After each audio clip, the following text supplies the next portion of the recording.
Here in North Carolina's coastal plain, things have been extremely dry for most of the summer, but all of that is about to change tonight when we get our first tropical storm of the year. While rain typically gets a variety of different species moving, the goal of tonight's road cruising is to find rare aquatic snakes, which are pretty much impossible to find except for during intense precipitation events. Oh my gosh, it's actually tiny. That's about the size of a chicken nugget.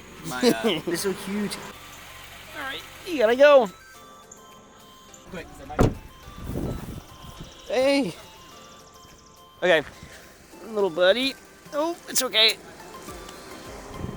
All right, we had the first, oh no, it's okay. We got our first snake. This is a beautiful but feisty little corn. So we'll get him moved right over the direction he's crossing. We'll see what else we can find. That is a beautiful corn though. All right, stay safe, buddy. I hope she's not hit. Let's see. Gosh, you're a chunky girl. Holy. You okay? Yeah, she looks okay. That's a clean snapper. Yeah. No, that's okay. Get off the road. Off the road. Bye. Now, Debby absolutely did deliver that precipitation, and snakes began to move in large quantities. However, the rain made it impossible for me to use my main camera to film the majority of the encounters. So instead, I focused on moving as many snakes as I could off the road and captured some GoPro footage of as many of those encounters as possible. No. There it is.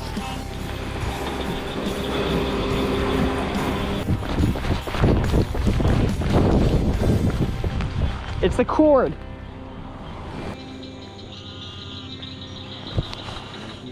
It's attacking me. It just chased me. This right here is the glossy crayfish snake, and this is actually a lifer for me. This is a pretty seldom seen species of fully aquatic snake, and this is a specialist that prefers to feed almost entirely on freshly molted crayfish. So as crustaceans, crayfish, they shed their exoskeletons, and for a few hours after they do, they're super soft bodied. And these snakes can actually smell, they can detect in the water the chemical traces of the molting pheromone that those crayfish excrete whenever they shed their shells, and they'll track them down and eat them. And you'll notice that their eyes are absolutely huge. They look very different morphologically than lots of the other snakes we see out here. I think they're really beautiful, but definitely a more elegant and cool looking aquatic snake than I was expecting it to be. We've got a really neat little like orange patch here, and then some peach colors all the way down the ventral scales. Really cool snake. That is an exciting lifer, and we will get it right back safely off the road in a second here. So truth be told, I did return from this trip a little bit disheartened that we didn't actually find my target species. But then I was going through these old SD cards looking for B-roll to use in this video when I found something pretty incredible. I actually rediscovered footage from an old coastal trip that I thought I had lost forever. Now the footage might not be very quality, but the snakes definitely are. So here is the throwback you never asked for to the Wild Report 2K22. It's rewind time. Hey everybody, this is Ben Zeno of the Wild Report. And today, we're exploring coastal North Carolina at night, doing some road cruising, and here is the very first snake.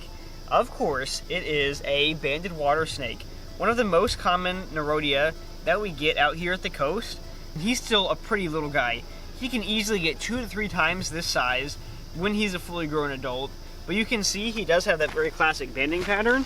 On the sides, we have these crossbands that are thinnest at the bottom and thickest on the dorsal half of the body, which is the exact opposite of what those crossbands would be like in venomous lookalikes like copperheads or cottonmouths. But one thing that's really special, I think, about banded water snakes isn't the top, but the bottom. Check out that beautiful underbelly patterning. Lots of Nerodia do have really unique underbellies you don't often get to see, and this one especially, which probably just shed, has an absolutely gorgeous pattern down there. He's being super fun to work with, but this is not our target for the night. We're targeting a little bit more rare aquatics, so we'll go ahead and move him off the road right now. But what a little cutie. And there's actually some water on the other side of this bridge where I can hear some frogs, so I think it'll be a great place to release him. And this is the direction he was crossing. Bye, buddy. Oh, And did I mention that we found a Carolina swamp snake on this trip? Live one. My gosh, I you probably saw dead ones. Dude, but... you're kidding me. Oh my gosh. What That's wickedly cool. I literally cannot believe the snake that I am holding in my hands right here. This is the black swamp snake, one of the most cryptic and possibly rarest species of snake in North Carolina. Now, black swamp snakes are actually fully aquatic, which is one of the reasons that it's so rare to see these if you're not looking for them. It also means that we have very little population level information about these snakes in North Carolina. It's just so difficult to survey for them in the aquatic ecosystems where they live. Now, ecologically, black swamp snakes are pretty much analogous to crayfish snakes in very shallow water, usually unmoving aquatic ecosystems. So these aren't snakes that live in large bodies of water like lakes or streams or rivers. They will hide in aquatic vegetation during the day, and then at night they will come out and forage. They're not very visual, they have an amazing sense of smell, and that is how they hunt for their prey.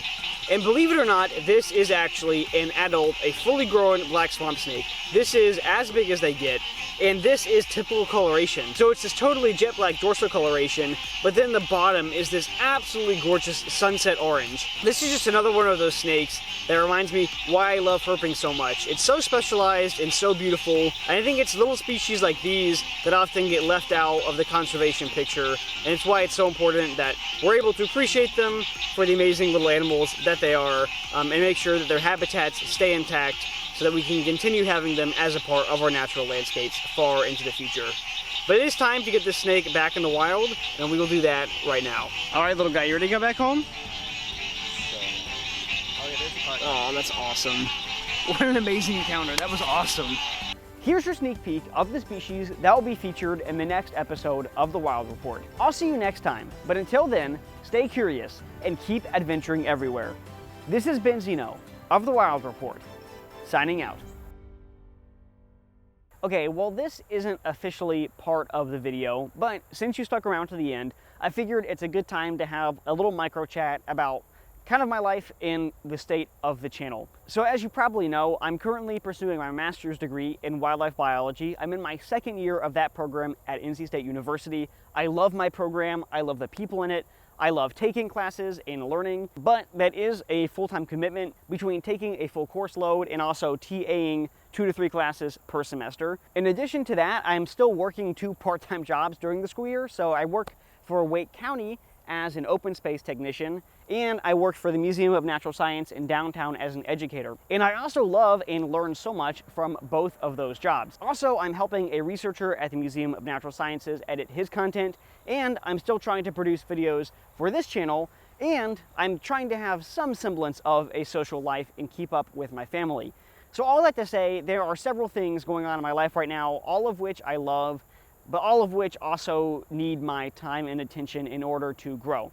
So if it ever feels like I'm not creating content very often, or my content isn't as robust as you would like to see, I promise it's not because I don't value this incredible community that we have. It's just because there are so many things going on that I love to do. But one thing that does help keep me going and continue producing the highest quality content that I can, given my time constraints, is you. You are the one who's showing up for my videos, leaving me feedback, and supporting this educational mission. I would not and could not be doing this without you. And there is a season coming when I think I'll be able to give this community the time and attention it deserves. But until then, I want you to know that you are appreciated, even if the amount of content or quality of content that I produce doesn't always reflect that to the extent that I would like. You really are the best part of creating content for YouTube, and I cannot wait to see you in the next video.